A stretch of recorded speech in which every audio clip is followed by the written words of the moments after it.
नमस्कार, मेरा नाम गौरव त्यागी है और ये भारत अंशुद्धि पदयात्रा का 63वां दिन है। कल यहीं शिवपुरी से बाहर मैंने पदयात्रा को विराम दिया था, वो भी भारी मूसलाधार बारिश में। पीछे फ्लाईओवर था और फ्लाईओवर के बीच में रुक नहीं सकते थे, काफ़ी लंबा फ्लाईओवर था। और जब हमने फ्लाईओवर को चलना शुरू किया तो लगा कि ये पार हो जाएगा, लेकिन हमें उसकी लंबाई का उतना अंदाज़ा नहीं था। चलते वक्त बीच फ्लाईओवर में अंधेरा हो गया और अंधेरा होने के बाद दिखना बंद हो गया और उसके बाद बारिश भी शुरू हो गई। तो मैंने चलना जारी रखा और फिर देर रात लगभग 8:15 साढ़े 8 बजे यहाँ पदयात्रा को विराम दिया और मैं यहाँ से अब यात्रा आगे शुरू कर रहा हूँ। कल इसी द्वार के नीचे झमाझम बारिश हो रही थी और अभी धधकती जैसे आग निकल रही है ना सड़क में से, ऐसा माहौल है। बहुत ज़्यादा गर्मी है, प्रचंड गर्मी है।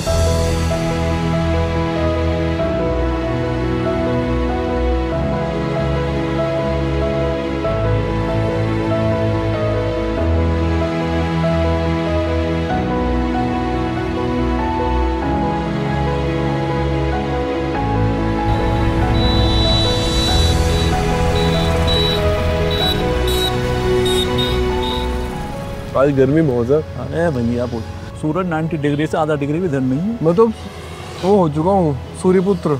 हाँ सूर्यपुत्र क्या सूर्य वो पड़े पूरी टक्कर कर रही है, वो कह रहा मैं कम नहीं। आज रेजी पोखले पड़े। हाँ चलोगे पैदल?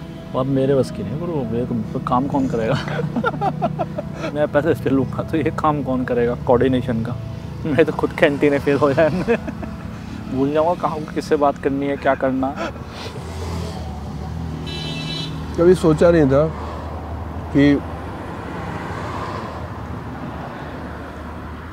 इतनी भी ताकत आ जाएगी कि पूरा देश ना सर्दी देखनी, ना गर्मी देखनी, ना बरसात देखनी। अरे कल क्या हुआ ना, मैंने देखा ये तो लंगूरों की सेना बैठी है पूरी, पूछ लटका है। मैंने उनको बोला, मेरे भाई को, मैंने भैया गाड़ी ना थोड़ी बैक में ले लो, हमने गलती कर दी है। हमने क्या कर रहे थे, हम पीछे जब जा रहे थे ना, भाई साहब एक उनका लीडर आया लंगूरों का, तो आगे चले गया, मैं जाने दिया उन्होंने। लंगूरों का लीडर वो देख रहे कुछ डालेंगे खाने वाने के लिए, बड़े आदमी लग रहे हैं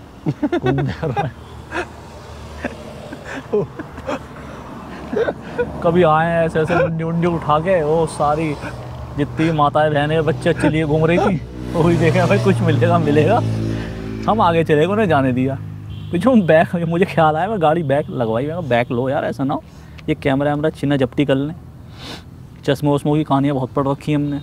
मेरा भी डर लगता था। हाँ तो हमने जब गाड़ी बैग लेने लगी थोड़ी देर तो देखा ये वापस आ रहे हैं, उनका लीडर को आया गुस्सा, आया भाग के मारी एक टक्कर दरवाजे में देखो। हाँ अच्छा एक मारी टक्कर इसमें देख, खिलाना पिलाना कुछ है नहीं, यहाँ सैर सपाटे हो रहे हैं हमने कहा जू लगा रखा है। खिलाना पिलाना कुछ सैर सपाटे कर रहे हैं। तो जंगल में ना इस तरह के अभी जानवर मिल रहे हैं हमें। खैर हमने भी इससे बड़े बड़े देखे हैं, डरने की जरूरत है नहीं कोई। हमने तो शेर देखे हैं हमने तो शेर देखे हैं, हमारे तो खेतों में भी सही बात है लेपर्ड आ जाते हैं, तो ऐसे डरने वरने वाली आवश्यकता नहीं है, डरते नहीं हम। चाहे कैसे भी घनघोर जंगल मिले, ये लाइफ है, ये जर्नी है। शायद दोनों एक दूसरे की एकदम एक दूसरे की जैसी होती है। ये हर दिन एक जैसा नहीं होता, हर लोग एक जैसे नहीं होते, हर स्थिति एक जैसी नहीं होती। हमें तो बस आगे बढ़ना है। हम बढ़ रहे हैं आगे। अरे जी एक बात बताओ यार, मतलब तुम्हारे भीतर भी कुछ बदलाव आ रहा है? हाँ बदलाव हैं, काफ़ी सारे हैं। जैसे थोड़ा पेशेंस तो खैर मेरे पे था पहले भी, लेकिन हाँ पेशेंस लेवल बढ़ा है मेरा। चीज़ों को देखने का नज़रिया बदल रहा है। लोगों से बात करते हैं तो वैसे मैं लोगों से कम बातें करता हूँ, तो लग रहा है कि हाँ चीज़ बदल तो रही हैं। अपनी बातें सही से कह पाना, उनकी बातें कम से कम ठीक से सुन पाना। फिर किसी मतलब जल्दी से हम होते हैं ना जजमेंटल हो जाते हैं, एकदम से कोई जैसी 2 मिनट बात करता है, वो चीज़ थोड़ी सी पीछे छूटती जा रही है।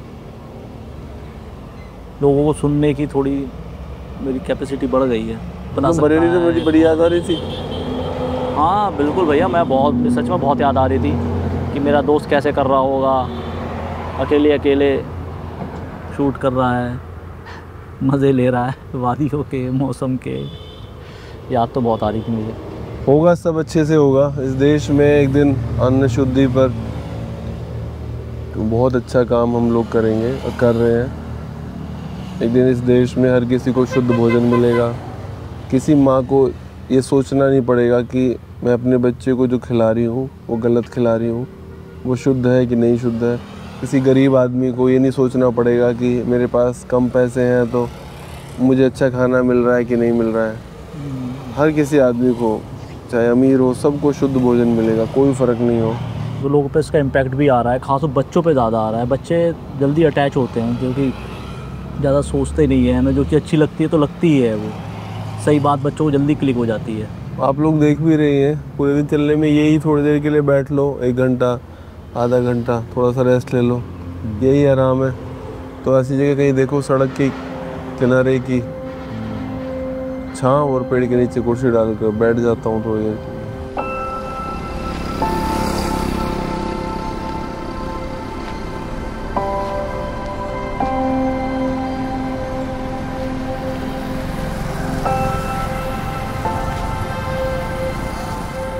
शाम के 5:30 बज गए हैं और मैं लगभग 18 किलोमीटर चलने के बाद आ गया हूँ गांव कोलारस में।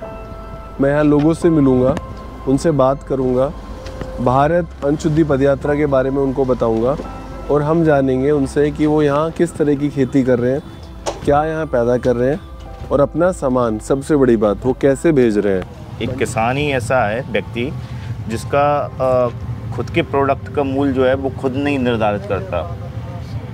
मतलब और कोई बंदा जो है, चाहे भले मंडी में आए या कुछ भी हो, वो व्यक्ति निर्धारित करता है। आज जैसे मैं कुछ भी प्रोडक्ट खरीदने के लिए जाऊं तो एक दुकानदार जो है उसका मूल्य निर्धारित करके वो बताता है कि इसकी कीमत 10 रुपये है, अगर आपको लेना है तो लो। लेकिन किसान अगर मंडी में गया, किसान अगर कहीं पे भी गया, तो वो एक अपने प्रोडक्ट का जो उसने उत्पादित किया है, गेहूँ उत्पादित किया है या कुछ भी उत्पादित किया है, तो उसका वो मूल्य निर्धारित करके ये नहीं बता पाता, चाहे व्यापारी हो चाहे कोई भी हो उसको, कि भाई इसका मूल्य इतने 1000 रुपये कुंटल है। जो व्यापारी लगाएगा उसने लगा दिया 1600 लगा दिया, तो चाहे भले उसका मूल्य कम लगाए, मन महसूस करके रह जाएगा किसान, लेकिन वो ऐसा ही उसको वो करना पड़ेगा। और ये पूरी क्या है कि ये सिस्टम में बन गया है। सबसे बड़ी बात, अपना सामान खुद बेचना, कोशिश छोटे से करना।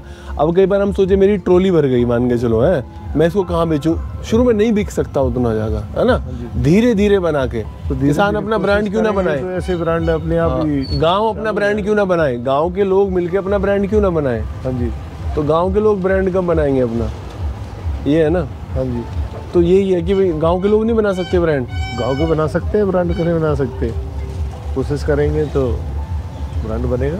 इतना मुश्किल काम है, नहीं हो सकता। नहीं, कोई मुश्किल काम नहीं है वैसे। तो नहीं तो पता है क्या है, हम कर तो यही रहे ना सालों सालों से। हम जाते हैं, हमें लगता है कि यार इस साल 3000 बिकेगा, हाँ जी, रह जाता 1800, इस साल बिकेगा जी 3200, रह जाता 2000, इस साल ही बढ़िया होगा 2200 रह जाता है, ज़्यादा से ज़्यादा अच्छा हुआ भी है। 4-5 साल में एक आध बार तुक्का लगता है, जब कुछ होता ही नहीं। गोभी, आलू, टमाटर वगैरह जो सब्जी हरी वो ही मंडी बेचते हैं। लेकिन मंडी बेच के क्या पैसे मिलेंगे, वो तो व्यापारी का भाव रहता है। हाँ हाँ, तो आपका भाव कब रहेगा, आपका भाव का आपको कब मिलेगा।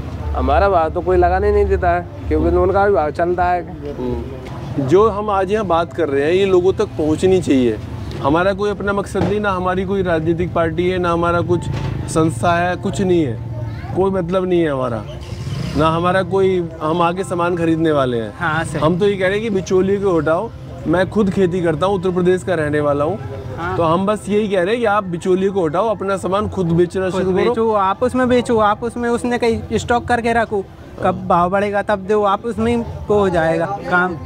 हाँ, वह तो अपन उनको मट्टी मोल दे देते हैं भाव, फिर वो वही डिसाइड करते हैं जो भाव अब हम देंगे वही भाव अपन खरीदना पड़ेगा। हाँ। तो आपको अगर अपना सामान बेचना पड़े खुद से, जैसे हम बोल रहे हैं, आपका नाम क्या है? अंकित कुशवाहा। अंकित भाई, मैं ये कह रहा हूँ किसानों से, हमने 26 जून को ये पदयात्रा शुरू की थी। अच्छा। आज 63 दिन हो गए पैदल चलते हुए। जब तक किसानों के बच्चे पैंट शर्ट पहन के अपना सामान की मार्केटिंग खुद नहीं करेंगे, कोई भला नहीं होने वाला। कर्जे आपका गांव में कर्जे बढ़े घटे हैं? बड़े हैं ही रहे, बढ़े हैं घटे हैं, बस ये समझ जाओ। अगर इन जंजालों से निकलना है बाहर तो अपना सामान खुद बेचना शुरू कर दो जितना जल्दी हो सकता है।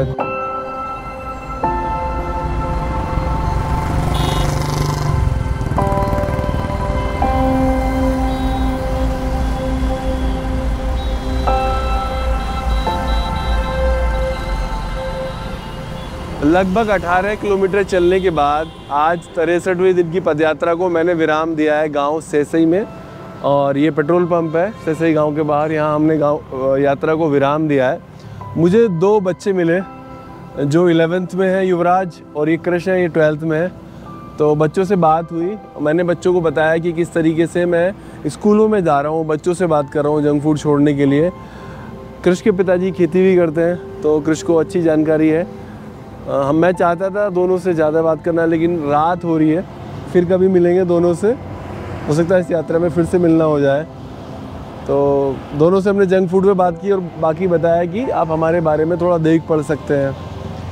अच्छा लगा आप दोनों से मिलके? हाँ बहुत अच्छा, आपसे भी मिलकर बहुत अच्छा लगा। और कुछ कहना है? नहीं, बस जो आप कर रहे हो उसके लिए आपको फुल सपोर्ट है हमारा, और जो कर रहे हो बहुत अच्छा कर रहे हो, क्योंकि मैंने हमारा भी पूरा सपोर्ट है। और हमारे चैनल को थोड़ा सब्सक्राइब करें, सपोर्ट करें, बहुत सपोर्ट करें सर को। हाँ, सर को सपोर्ट करें। Thank you. ठीक है, तो मैं इस पदयात्रा को यहाँ विराम दे रहा हूँ और अपना ख्याल रखिएगा, खुश रहिए और हमें इस पदयात्रा में समर्थन करते रहिए, क्योंकि आपकी शुभकामनाओं से ही ये पदयात्रा आगे बढ़ रही है। धन्यवाद, बाय बाय।